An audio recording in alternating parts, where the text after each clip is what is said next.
إن الحمد لله نحمده ونستعينه ونستغفره ونعوذ بالله من شرور أنفسنا ومن سيئات أعمالنا من يهده الله فلا مضل له ومن يضلله فلا هادي له ونشهد أن لا إله إلا الله وحده لا شريك له وأشهد أن محمدا عبده ورسوله أما بعد فإن خير الحديث كتاب الله وخير الهدي هدي محمد صلى الله عليه وسلم وشر الأمور محدثاتها وكل محدثة بدعة وكل بدعة ضلالة وكل ضلالة في النار أعوذ بالله من الشيطان الرجيم اقترب للناس حسابهم وهم في غفلة معرضون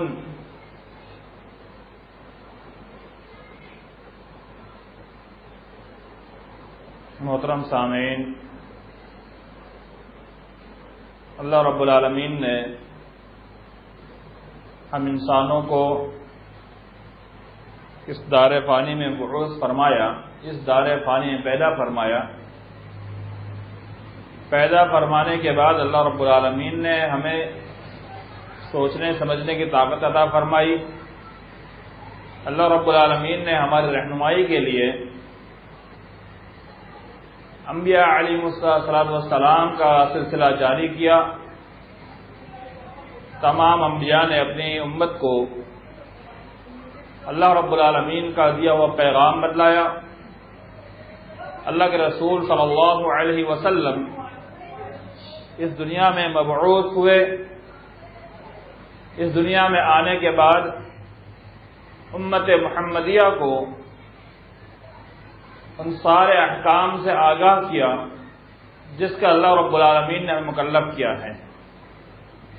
اللہ کے رسول صلی اللہ علیہ وسلم نے امت محمدیہ کی ایسی رہنمائی کی کہ انسان پیدائش سے لے کر مرتے وقت تک اپنے زندگی کو بہتر بنا سکے اور جتنا ممکن ہو اتنے اچھے انداز میں اپنے آپ کو چلا سکے۔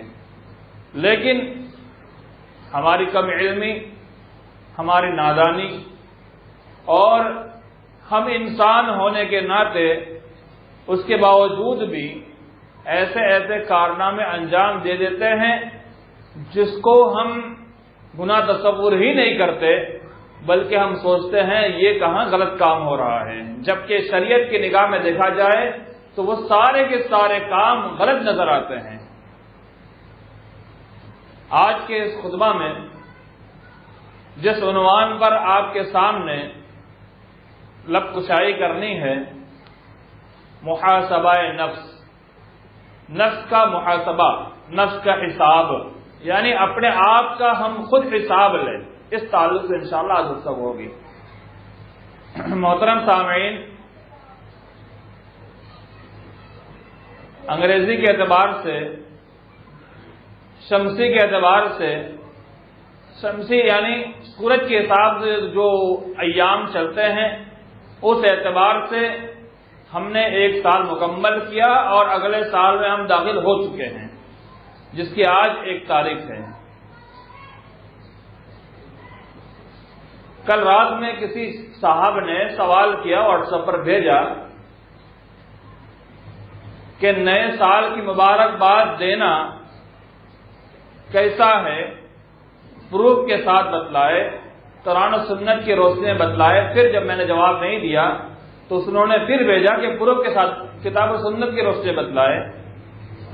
اس وقت میں نے جو جواب اس کو دیا، ان کو وہی جواب آپ کے سامنے پیش کرتا ہوں اور بات آگے بڑھاتا ہوں کہ ہم جب صبح اٹھتے ہیں تو صبح اٹھتے کیا ہم یہ کہتے ہیں کہ صبح مبارک ہو؟ رات ہوتی ہے تو رات ہونے کے بعد کیا ہم یہ کہتے ہیں کہ رات مبارک ہو؟ وہ بھی تو نیا دن ہے، وہ بھی آنے والی نئی رات ہے. ہم نے ایک دن گزار دیا، دوسرا دن آیا، وہ ہمارے لیے نیا دن ہے. ہم نے دن گزار کے رات آئی، وہ رات ہمارے لیے نئی ہے. ہم نے کیوں اس کو مبارکبادی نہیں دی؟ ہم ایک ہفتہ گزار جاتے ہیں، دوسرے ہفتے میں داخل ہوتے ہیں، ہم یہ کیوں نہیں کہتے بھائی ہفتہ مبارک ہو؟ مہینہ اختتام پر ہوتا ہے، مہینہ مکمل ہوتا ہے 30-31 تاریخ کو. 1 تاریخ جب شروع ہوتی ہے ہم یہ کیوں نہیں کہتے کہ نیا مہینہ مبارک ہو؟ یہ سال ہی میں کیوں کہا جاتا ہے کہ نیا سال مبارک ہو؟ اور کتاب و سنت کی روشنی میں جواب، جب جس چیز کا دین اسلام کے اندر ثبوت ہی نہ ملتا ہو، جس کا تعلق شریعت اسلامیہ سے ہے ہی نہیں، جو اسلام کا جز ہی نہیں ہے، اس کی دلیل کیا دیا جائے؟ دلیل اس کی ہوتی ہے جس کا تعلق اسلام سے ہو، جس کا تعلق دین سے ہو، جس کا تعلق شریعت سے ہو. یا تو حرام یا حلال ہے. اگر حلال اور حرام میں سے نہیں ہے تو بات خلاص، وہ چیز دین اسلام ہے ہی نہیں. اب دلیل کیا دیا جائے اس کے اوپر؟ تو نئے سال کی مبارکباد دینا کوئی ضرورت کی بات نہیں ہے، کوئی بڑی اہم چیز نہیں ہے کہ ہم نے ایک سال مکمل کر لیا. اہم چیز کیا ہے وہ ہمیں غور کرنا ہے. اس میں اہم چیز ہم نئے سال میں داخل ہوئے نہیں ہے، بلکہ اہم چیز یہ ہے کہ اللہ نے فرمایا اقترب للناس حسابهم وهم في غفلة معرضون. اقترب للناس حسابهم کہ لوگوں کے حساب کا وقت قریب آ رہا ہے. وهم في غفلة معرضون، حساب کا وقت قریب آ رہا ہے لیکن پھر بھی غفلت میں پڑے ہوئے ہیں، اور غفلت میں آ کر کے وہ اعراض کر رہے ہیں اور دین اسلام سے روگردانی کرتے ہیں، اعمال صالحہ سے روگردانی کرتے ہوئے نظر آتے ہیں، دین اسلام کو چھوڑتے ہوئے نظر آتے ہیں، آخرت کے حساب سے دور ہوتے نظر آتے ہیں، قیامت کی ہولناکیوں کو نظر انداز کرتے نظر آتے ہیں. یعنی شریعت اسلامیہ کے جتنے قوانین ہیں ان سارے قوانینوں کو چھوڑتے ہوئے نظر آتے ہیں. یہ غفلت میں پڑنا اور اعراض کرنا ہے. حساب کا وقت قریب ہے. اللہ نے کہا حساب کا وقت قریب ہے. حساب سے مراد القیامہ، قیامت ہے. یعنی انسان کے قیامت کا وقت قریب ہے اور انسان غافل ہے، مبارکباد دینے پڑا ہوا ہے، نیا سال کے سیلیبریٹ میں پڑا ہوا ہے.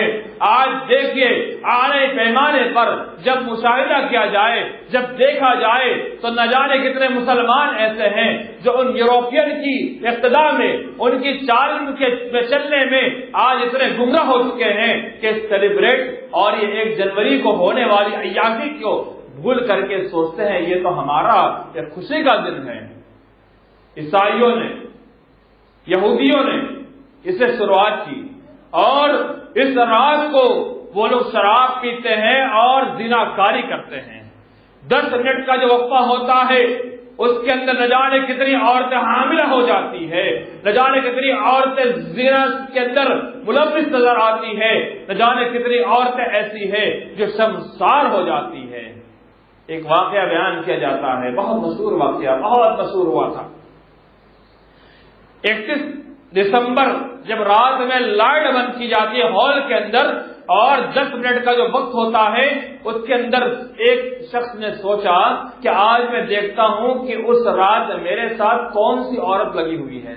اس نے اپنے ساتھ بلیڈ لے لیا اور اس عورت کے اوپر بلیڈ مارا تاکہ لائٹ جل جائے. تب میں یعنی لائٹ جلنے سے پہلے ایک سائرن بجتا ہے، اس میں سب کو الگ ہو جانا ہے. کہا جب الگ ہو جائے تب میں جان سکوں میں نے کس کے ساتھ بدکاری کی ہے. جب وہ آدمی لائٹ جلنے بعد دیکھتا ہے کہ میں نے بلیڈ جو مارا کس کو لگا ہے، اس کی ماں کو بلیڈ اس نے مارا تھا. یعنی یہ رات اتنی خراب رات ہے، اتنی گناوی رات ہے کہ ایک بیٹا اپنی ماں کے ساتھ بدکاری کر لیا، ایک بیٹے نے اپنی ماں کے ساتھ زنا کاری کر لی. ایسے رات کو سیلیبریٹ بنانا کہاں مسلمانوں نے جائز ہوتا ہے. یہ تو ایک مختصر سی تمہید تھی. میرا عنوان جو ہے کہ جب ہمیں ایسا موقع آئے تو ہمیں اپنا محاسبہ کرنا چاہیے، اپنا حساب لینا چاہیے، اپنے تعلق سے غور کرنا چاہیے. اللہ نے کہا اقترب للناس حسابهم کہ ان کا موت کا وقت قریب ہے، ان کی قیامت قریب ہے، لیکن وہ سب غفلت میں پڑے ہوئے ہیں، وہ نادان ہے. حضرت عمر فاروق رضی اللہ تعالی عنہ کے بارے میں ترمذی شریف کے اندر نقل کیا کہ حضرت عمر فاروق کہتے حاسبوا انفسکم، تم اپنے نفس کا محاسبہ کرو، اپنے نفس کے بارے میں جانچ پڑتال کر لو، اپنے نفس کا حساب لو، اپنے نفس کے بارے میں غور کرو، اپنے نفس کے اپنے آپ کے بارے میں حساب کر لو. قبل ان تحاسبوا، قبل اس کے کہ تمہارا حساب لیا جائے، اس سے پہلے کہ تم سے پوچھا جائے، تمہارا حساب لے لیا جائے، اس سے پہلے اپنا حساب لے لو. یعنی کون سا دن؟ جب قیامت کا دن ہوگا، پوری دنیا پریشان ہوگی، پوری دنیا بلک رہی ہوگی، پوری انسانیت رو رہی ہوگی. اس روز قیامت اللہ رب العالمین کا عرش ہوگا، اللہ رب العالمین ڈائریکٹ سوال کرے گا. حدیث میں آتا ہے کوئی ترجمان نہیں ہوگا، کوئی ایسا انسان نہیں ہوگا جو ہماری طرف سے بات کرے گا. اس روز قیامت اللہ رب العالمین ہوگا اور سامنے بندہ ہوگا. اللہ تعالیٰ بندے سے سوال کرے گا، اے بندے بتلا تو نے فلاں فلاں کام کیا تھا، کیوں کیا تھا، کیا اس کا معاملہ ہے؟ حدیث میں اللہ کے رسول صلی اللہ علیہ وسلم نے فرمایا، ترمذی شریف کی روایت، صحیح روایت، لا تزول قدم عبد یوم القیامہ، کہ روز قیامت بنی آدم کے اللہ کے بندوں کے قدم جہاں ہوں گے وہیں کے وہیں ٹک جائیں گے، وہاں سے آگے نہیں بڑھ پائیں گے. حتی یسأل عن خمس، یہاں تک کہ اس سے 5 سوال نہ پوچھ لیا جائے، یعنی 5 چیزوں کے بارے میں سوال نہ پوچھ لیا جائے. وہ 5 چیز کیا ہے؟ ان 5 چیزوں کے سوال کو اپنے ذہن میں بٹھا لو میرے ایمان والے بھائیوں، میرے مسلمانوں. یہ کوئی افواہیں نہیں ہے، یہ کوئی لغویات نہیں ہے، یہ میری زبان سے نکلنے والے الفاظ ذکر نہیں ہے، بلکہ اللہ کے رسول کا فرمان ہے، شریعت ہے، دین اسلام کا فرمان ہے. اس سوال کو اپنے ذہن میں بٹھا لینا کہ روز قیامت سے پہلے تمہارا حساب، اپنا حساب لے لو کہ اس روز قیامت اللہ تعالی ہم سے سوال کرے گا، ہم سے پوچھے گا. وہ سوال کیا ہوں گے وہ ہم اپنے ذہن میں بٹھائیں. کیوں؟ حضرت عمر فاروق کہتے ہیں اپنا حساب لے لو، اس سے پہلے تمہارا حساب لیا جائے. یعنی یہ قطعی ہے کہ ہمارا حساب اس روز قیامت لیا جائے گا. تو جو حساب ہمارا ہونا ہے وہ حساب اپنا آج کیوں نہیں لیں گے کہ 5 سوال نہ پوچھ لیے جائے؟ وہ 5 سوال کیا ہیں؟ اللہ کے رسول صلی اللہ علیہ وسلم نے فرمایا، عن عمرہ فیما افنا، اے بندے بتلا تجھے عمر ملی تھی، کتنی مدت تو نے پائی تھی؟ 50 سالہ زندگی، 60 سال تک تو دنیا میں رہا، تو نے 50 سال، 60 سال، 70 سال کی زندگی دنیا میں پائی. اس 70 سال کی زندگی میں تو نے کیا کیا کیا؟ تو نے اس کو کہاں لگایا، اس کو کہاں فنا کیا؟ یعنی پوری زندگی کے بارے میں، ایک ایک سیکنڈ کے بارے میں، ایک ایک منٹ کے بارے میں، ایک ایک لمحے کے بارے میں اس روز قیامت اللہ سوال کرے گا.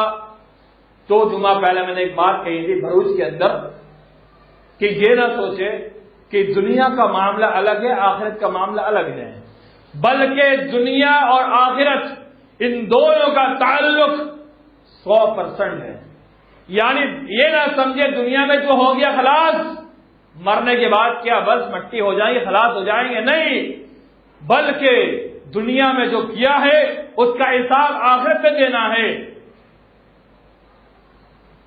آپ کو معلوم ہونا چاہیے حضرت بہت ہی مشہور صحابی خلیفہ اشرا وشرا، ان کا ایک قول ہے. کیا قول ہے؟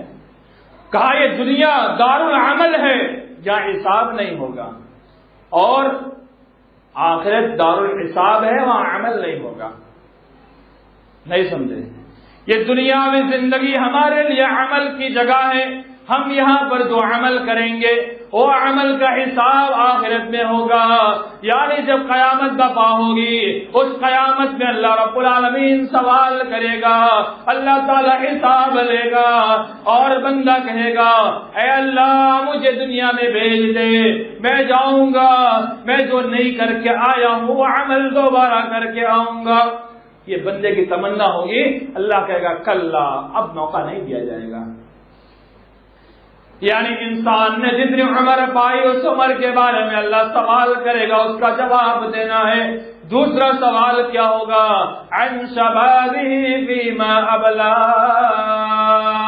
اے جوان بتلا تو نے جوانی پائی تھی. آج ہمارے نوجوان سوچتے ہیں ابھی جوانی کی مدت ہے, ابھی عیاشی کر لیتے ہیں, ابھی کھا پی کے مستی کر لیتے ہیں, ابھی عشق بازی کر لیتے ہیں, ابھی مووی دیکھ لیتے ہیں, ابھی جتنی برائیاں ہم سے ہو سکتی ہے ہم ساری برائیاں کر لیتے ہیں. لیکن کیا جو جوان تجھے نہیں معلوم کہ روز قیامت جوان تجھ سے تیری جوانی کے بارے میں پوچھا جائے گا کہ جوان بتلا تجھے رب نے جوانی دی تھی, تو نے جوانی پائی تھی, تو نے جوانی کی اتنی لمبی مدت کو کہاں لگایا؟ اتنی لمبی جوانی کی 30 سال جوانی, 25 سال جوانی, جو جوان ہونے کی مدت تھی ان مدت کو تو نے کہاں لگایا؟ اس میں تو نے کون سے کام کیے؟ اور نوجوانوں کے تعلق سے اللہ کے رسول صلی اللہ علیہ وسلم نے فرمایا کہ جب پورے دنیا پریشان ہوگی کوئی سایہ نہیں ہوگا, جب اللہ رب العالمین کے عذاب اور اس کی قہر سے پوری دنیا روز قیامت پریشان ہوگی, سبعۃ یظلھم اللہ فی ظلہ یوم لا ظل الا ظلہ, کہ روز قیامت 7 طرح کے ایسے اشخاص ہوں گے جس سے اللہ اپنے عرش کے سائے میں جگہ دے گا. ان میں سے ایک شاب نشأ بعبادۃ اللہ, ایسا جوان جس نے اپنی جوانی کو رب کی عبادت میں لگائی ہوگی, ایسا جوان جس نے اپنی جوانی کو رب کے لیے وقف کیا ہوگا, ایسا جوان جس نے اپنی جوانی کو 5 وقت نماز میں لگایا ہوگا, ایسا نوجوان جس نے دنیا کے مقابلے میں دین کو ترجیح دی ہوگی, وہ جوان رب کے عرش کے سائے میں جگہ پائے گا. اللہ نے نہیں کہا کہ بوڑھے کو جگہ نہیں بلکہ جوان کو ملے گی. یعنی اس سے معلوم ہوا کہ جوانی کی ایام کی عبادت اللہ کو انتہائی زیادہ پسند ہے بوڑھوں کی عبادت کے مقابلے میں. کیوں؟ جب جوانی ہے دل کے اندر خواہشات ہے, جب تک جوانی ہے امنگیں پڑی ہوئی ہے, جب تک جوانی ہے آنکھوں کے سامنے پوری دنیا کی رنگینیاں نظر آ رہی ہے, جب تک جوانی باقی ہے انسان ساری برائیاں کر سکتا ہے, جب تک جوانی باقی ہے انسان سب خرافات کر سکتا ہے.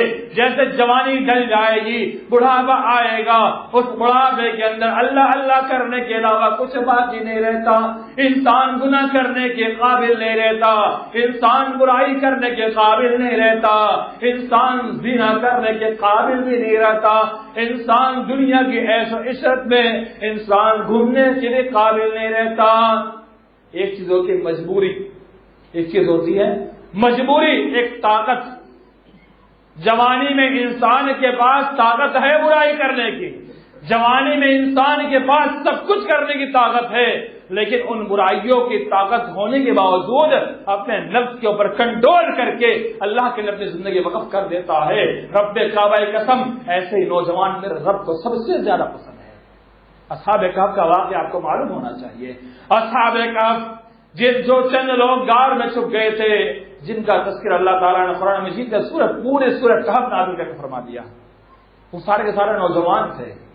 تو جوانی کے بارے میں میرا رب سوال کرے گا عن شبابی فیما ابلا, اے جوان بتلا تو نے اپنی جوانی کو کہاں خرچ کیا؟ تیسرا سوال عن مالہ من این اکتسبہ, قیامت کے حساب سے پہلے اپنا حساب لے لو. اللہ تعالیٰ روز قیامت سوال کرے گا عن مالہ من این اکتسبہ, مال کے بارے میں سوال کرے گا کہ تو نے مال کہاں سے کمایا. یہ مال تیرے پاس آیا 1000 روپے, لاکھ روپے, 1.5 لاکھ, 5 لاکھ, 10 لاکھ, کروڑ روپیہ تو نے کما لیا. یہ مال تو نے کہاں سے کمایا؟ ایک ایک روپے کا حساب دینا ہوگا. مال کمانے سے پہلے دنیا کے اندر اپنا حساب لے لینا کہ اگر ہم حرام کی کمائی کریں گے اس روز قیامت پوری دنیا وہاں حاضر ہوگی, وہاں پوری انسانیت موجود ہوگی. آج کوئی انسان ہماری ایک برائی جان لے ہم شرمسار ہو جاتے ہیں, ہم اپنے آپ کو بڑا ذلیل تصور کرتے ہیں. ایک انسان جان لینے سے اس روز قیامت انسان ہی نہیں بلکہ پوری دنیا وہاں پر موجود ہوگی. تب پوچھا جائے گا مال کہاں سے کمایا؟ کہیں ڈاکہ تو نہیں ڈالا, کہیں چوری تو نہیں کی, کسی کو دھوکہ تو نہیں دیا, کسی کو لٹا کر تو نہیں کمایا, کسی کے ساتھ تو نے بے ایمانی تو نہیں کی, جھوٹی قسم کھا کر تو مال نہیں کمایا. یعنی جتنے بھی ذرائع حرام کے ہیں ان سارے حرام کے ذرائع کو چھوڑ کر کے حلال ذرائع کو اختیار کریں اور مال کو کمائے تو اللہ کے حساب بہت آسان ہو جائے گا. اگر ہم نے ایسا نہیں کیا رب کعبہ کی قسم یہ کوئی مذاق نہیں ہے بلکہ قیامت کے دن حساب ضرور ہوگا. فیما انفقا صرف کمانے کا حساب نہیں ہوگا بلکہ ایک اور اس کے ساتھ میں کہ مال کو کمایا خرچ کہاں کیا. آج ہم تو اپنے بیٹے پر بے تحاشا حرام میں خرچ کر جاتے ہیں. فلم دیکھنے بیٹا کہہ رہا ہے چلو لے جاتے ہیں کوئی بات نہیں. بیٹا کہہ رہا ہے یہ حرام کی چیز ہے مجھے یہ چیز لے دو. باپ کہتا ہے ٹھیک ہے بیٹا تیری امنگ پوری کر دوں. آج بیٹے کے لیے باپ نہ حلال و حرام کی تمیز کرتا ہے اس پر خرچ کر دیتا ہے. اپنی ذات کے اوپر حرام طور پر انسان خرچ کرتا ہے. کس طرح سے حرام اپنے آپ پر یعنی نشے والی چیزوں کا استعمال کر کے. نشہ حرام ہے. اب حرام میں پیسہ لگاؤ گے تو پیسہ کہاں خرچ ہو حرام میں خرچ ہوا. تو اس کا حساب دینا ہوگا کہ اللہ کے پاس کہہ پاؤ گے کہ ہم نے 1 روپیہ گٹکا کھانے میں خرچ کیا. کیا یہ کہہ پاؤ گے ہم نے 1 روپیہ فلم دیکھنے میں خرچ کیا. ہم نے 150-200 روپیہ عیاشی میں خرچ کیا. ہم نے فحش کام میں خرچ کیا. کہہ پاؤ گے نہیں کہہ پاؤ گے. تو اسی لیے اس سے پہلے جو برائی ہو گئی جو غلطیاں ہم سے ہو گئی اللہ انشاءاللہ معاف کرے گا. ہم اللہ سے معافی مانگے اللہ معاف کرے. اس کے بعد جو ایام آئیں گے 1 روپیہ خرچ کرنے سے پہلے سوچ لینا کہ قیامت کے دن ہمیں حساب دینا ہے کہ ہم کہاں خرچ کر رہے ہیں. اللہ کے راستے میں خرچ کرو. اللہ کہتا ہے اللہ کے راستے میں خرچ کرنے سے اللہ اور ذرا بڑھا کے دیتا ہے. تیسرا پارہ سورہ بقرہ کے اندر اللہ رب العالمین بڑی تفصیل سے تذکرہ فرمایا کہ ایک دانہ بندہ خرچ کرتا ہے ساتھ اس سے پیڑ نکلتا ہے اور ہر بالی نکلتی ہے. ہر بالی میں 100 دانہ ہوتا ہے یعنی ایک دانے سے 700 دانہ پہنچ جاتا ہے. ویسے 1 روپیہ خرچ کرنے سے 700 حساب پڑ جاتے ہیں. تو ویسے اللہ کے راستے میں خرچ کریں حساب بڑا آسان ہوگا. 5واں سوال وعن علمه بما عمل کہ علم حاصل کیا تھا. آپ نے خطبے بہت سنے تھے درس بہت سنا تھا یوٹیوب پر سرچ کر کر کے تقریریں تو بہت سن لی تھی. کیا اسی لیے سنا کہ بہت اچھا مولوی صاحب بیان کرتے ہیں فلاں مولوی صاحب کا انداز اچھا ہے فلاں مولوی صاحب بڑے دل بھری باتیں کہتے ہیں فلاں مولوی صاحب اتنا اچھا بولتے ہیں. کیا صرف اسی لیے تقریر سنا؟ اللہ کہتا ہے تو نے تقریر سنا اس سے علم حاصل کیا. ایک ہی آیت تو نے سیکھی ایک حدیث کا تو نے علم لے لیا تو نے اس پر کتنا عمل کیا یہ حساب ہوگا. یہ پوچھا جائے گا میرے ایمان والے بھائیوں. تو محاسبہ نفس یعنی یہ 5 سوال آپ کے سامنے آؤٹ ہے. عن عمری فیما افنا کہ پوری عمر کے بارے پوچھا جائے گا. اب آپ سوچئے کہ اس حساب سے پہلے اپنا حساب کتنا ضروری ہے. انتہائی ضروری ہے. سال کے اختتام ہو جائے ہم اپنا محاسبہ کریں ہم نے پچھلے سال کیا کیا کمی رہ گئی. ہم نے عبادت کی یا نہیں کی. ہم نے تجارت میں کتنے گپلے کیے. کسی کا حق تو نہیں مارا. کسی کو ہم نے پریشان تو نہیں کیا. ہم نے کسی کو رلایا تو نہیں. کوئی ہم سے قطع تعلق تو نہیں ہوئی. کہیں رشتہ داری تو نہیں ٹوٹ گئی. یہ ساری چیزوں کے بارے میں ہمیں جانکاری اپنے اندر لینا ہے کیونکہ قیامت کا دن بہت خطرناک ہے. اللہ کہتا ہے یا ایھا الذین آمنوا اتقوا اللہ ولتنظر نفس ما قدمت لغد. اے ایمان والو اللہ کا تقوی اختیار کرو اللہ سے خوف زدہ ہو جاؤ. وَلْتَنْظُرْ نَفْسٌ مَّا قَدَّمَتْ لِغَدٍ اور تم غور کرو دیکھو تم نے کل کے لیے کیا پیش کر رکھا ہے یعنی تم نے روز قیامت کے لیے کیا تیاریاں کر رکھی ہے. اس کا حساب آج لینا ہے. کیا ہم میں سے کسی کو معلوم ہے کہ ہم اور بہت سال جئیں گے؟ کسی کو نہیں معلوم. وَمَا جَعَلْنَا لِبَشَرٍ مِّن قَبْلِكَ الْخُلْدَ أَفَإِن مِّتَّ فَهُمُ الْخَالِدُونَ. اے نبی صلی اللہ علیہ وسلم آپ جانیے ہم نے آپ سے پہلے بہت سارے لوگوں کو پیدا کیا.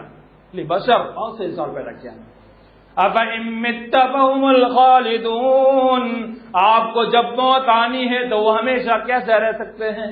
یعنی اللہ کے رسول سے کہا گیا کہ آپ کو جب مرنا ہے تو وہ لوگ ہمیشہ کیسے رہ سکتے ہیں؟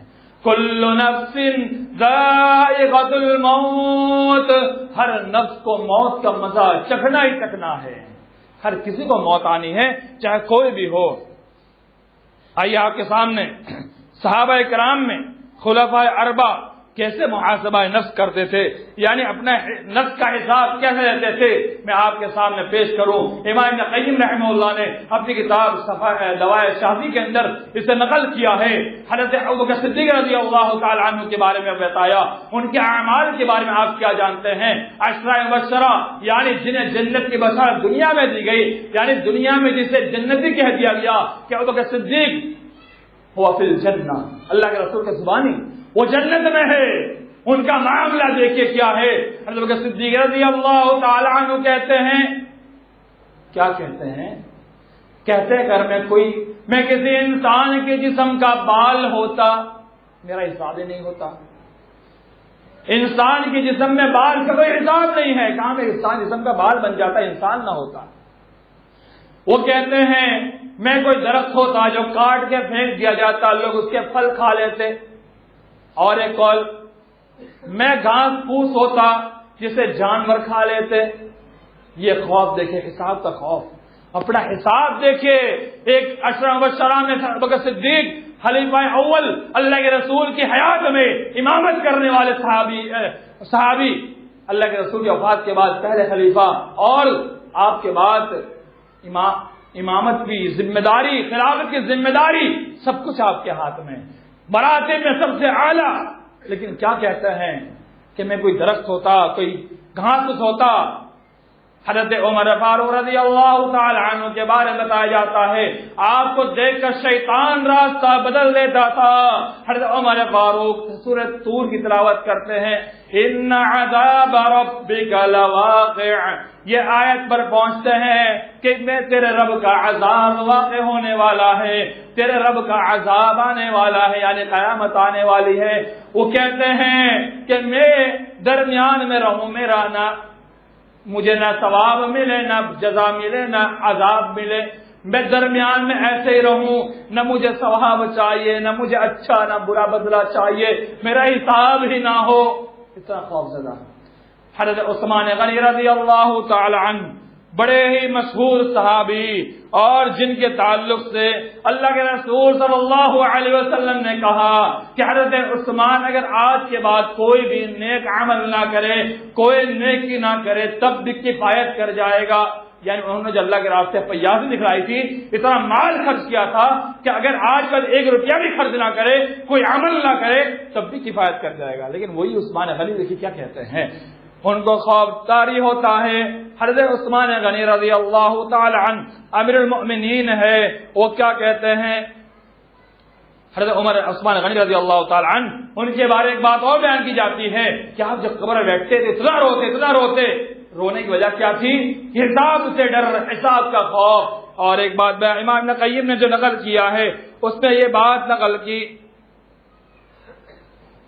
کہ میں جنت اور جہنم کے درمیان اس حال میں کھڑا ہوں کہ مجھے کچھ علم نہ ہو کہ میں کس طرف جانے والا ہوں، جنت میرا معاملہ ہے یا جہنم ہے، میرا ٹھکانہ عشرہ مبشرہ جنہیں جنت کی بشارت دی گئی، وہ کہتے ہیں کہ مجھے یہ علم نہ ہو کہ میرا ٹھکانہ جنت یا جہنم ہے، تو اس ٹھکانے سے پہلے میں چاہتا ہوں میں مٹی ہو جاؤں، میں خلاص ہو جاؤں، میں ختم ہو جاؤں۔ 14 خلیفہ حضرت علی رضی اللہ تعالی عنہ، ان کا معاملہ دیکھیے، وہ کیا کہتے ہیں؟ حضرت علی رضی اللہ تعالی عنہ کے بارے جو میں نے قول نقل کیا، جو اس سے پہلے حضرت علی رضی اللہ تعالی عنہ کا قول تھا، وہ قول بہت ہی جامع قول تھا کہ وہ قول کیا تھا کہ دنیا یہ دار العمل ہے، یعنی عمل کی جگہ ہے، اور آخرت حساب کی جگہ ہے۔ حضرت علی رضی اللہ تعالی عنہ کیا فرماتے ہیں کہ دنیا اور آخرت کے بیٹے ہیں، بہت ساری اولادیں ہیں، یعنی ان کے معاملات کے حساب سے کہا تم دنیا کے بیٹے نہ بنو بلکہ آخرت کے بیٹے بنو، یعنی آخرت اپنے اندر تم بٹھا لو۔ اور ایک بات کہتے ہیں، وہ اپنے نفس کے اوپر مارتے ہوئے پریشان ہوتے ہوئے کیا کہتے ہیں، حضرت علی رضی اللہ تعالی عنہ وہ بڑے پریشان ہوتے ہیں، کہا لمبی امیدیں مت لگایا کرو۔ اس دنیا کے اندر انسان چاہتا ہے نا کہ ہم بہت دنوں تک زندہ رہے، ہم انتہائی زیادہ ہمارا معاملہ اس دنیا کے اندر ہم باقی رہے۔ حضرت ابو درداء رضی اللہ تعالیٰ عنہ کے بارے میں وہ خود بیان کرتے ہیں کہ مجھے ایک خوف ہے، ڈر ہے کہ مجھے اللہ تعالیٰ قیامت کے دن یہ سوال نہ کر لے، مجھ سے نہ پوچھ لے کہ تم نے علم حاصل کیا تھا، اس علم پر کتنا عمل کیا، یعنی تمہارے علم کے مطابق میں کتنا عمل کیا۔ یہ کون ہے؟ یہ صحابہ کرام ہے۔ صحابہ کرام اتنا اپنے نفس کا محاسبہ کرتے ہیں، اتنا اپنے بارے میں غور کرتے ہیں، سوچتے ہیں، تو ہم اور آپ کی کیا حیثیت ہے؟ ہمیں اور اپنا حساب لینا چاہیے، ہمیں اپنا محاسبہ بڑھ چڑھ کے کرنا چاہیے۔ محاسبہ جتنا ہم کریں گے اتنا برائی سے بچیں گے، جتنا اپنا حساب لیں گے اتنا ہی ہم گناہوں سے محفوظ رہیں گے۔ پریشان ہونے کی بات نہیں ہے، لا تقنطوا من رحمت اللہ، اللہ نے کہا صحابہ کرام نے جب یہ آیت نازل ہوئی، قل یا عبادی الذین اسرفوا علی انفسہم لا تقنطوا من رحمت اللہ، اس سے پہلے کی آیت کے جنہوں نے ظلم کیا اللہ سے معاف نہیں کرے گا۔ ظلم سے مراد شرک ہے۔ صحابہ کرام پریشان ہو گئے، صحابہ کرام پریشان ہوئے کہ ہم نے تو کس نے ظلم نہیں کیا، ہم نے تو بہت گناہ کیے، ہم نے تو سب پر ظلم کیا ہے۔ تو اللہ نے آیت نازل فرمائی، قل یا عبادی الذین اسرفوا علی انفسہم، اے نبی صلی اللہ علیہ وسلم آپ کہہ دیجئے اے میرے بندے، الذین اسرفوا، جنہوں نے اپنے آپ پر ظلم و زیادتی کی ہے، جنہوں نے انتہائی زیادہ گناہ کیا ہے، علی انفسہم لا تقنطوا من رحمت اللہ، اللہ کی رحمت سے نا امید نہ ہو جائے، اللہ کی رحمت بڑی وسیع ہے، ہاتھ اٹھا کر دیکھیے۔ وَإِذَا سَأَلَكَ عِبَادِي عَنِّي فَإِنِّي قَرِيبٌ، اے نبی صلی اللہ علیہ وسلم آپ سے میرے بندے میرے بارے میں سوال کرتے ہیں، آپ کہہ دیجئے کہ اللہ تعالی یعنی میں انتہائی زیادہ تم سے قریب ہوں۔ اجیب دعوت الداعی اذا دعانی فلیستجیبوا لی ولیؤمنوا بی لعلہم یرشدون، اللہ کہتا ہے جب میرا بندہ مجھے پکارتا ہے تو اس کی پکار کے وقت میں اس کی پکار کو سنتا ہوں، اس کو چاہیے میری بات کو مان لے، مجھ پر ایمان لے آئے تاکہ وہ سیدھا راستہ پا جائے۔ تو اس آیت سے معلوم ہوا کہ اللہ سے ہم دعا کریں، اللہ ضرور ہماری دعا قبول کرے گا، اللہ ہماری فریاد ضرور سنے گا۔ اللہ تعالیٰ دعا اللہ رب العالمین ہم تمام مسلمانوں کو اپنا محاسبہ کے توفیق عطا فرمائے، یعنی اپنے نفس کا حساب کے توفیق عطا فرمائے، اور ہم اس دنیا کے اندر عزت کے ساتھ، ہم اس دنیا کے اندر شان کے ساتھ، شوکت کے ساتھ، ایمان کے ساتھ باقی رکھے، اور ہمارا خاتمہ و خاتمہ بالخیر ہو۔